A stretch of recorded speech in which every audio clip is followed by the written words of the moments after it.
Subject కి ఒక teacher ఉంటారు, అన్ని సబ్జెక్టులు నన్ను చదవమంటారు. ఇంత చిన్న బుర్రలో అన్ని ఎలా నింపాలి? Class work, home work, fair notes అంటారు. సబ్జెక్ట్ కి 3 బుక్స్ పెట్టి బ్యాగ్ నింపుతారు. ఇన్ఫాక్ట్ నా బరువు కన్నా నా బ్యాగ్ బరువే ఎక్కువ.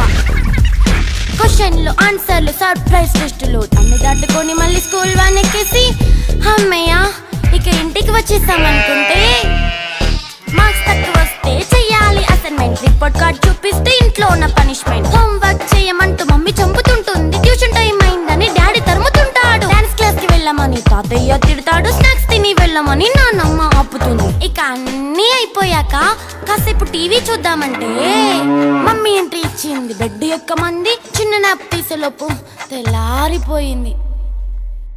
అయ్యో మళ్ళీ మొదలు ఈ స్కూల్ కష్టాలు. ఇక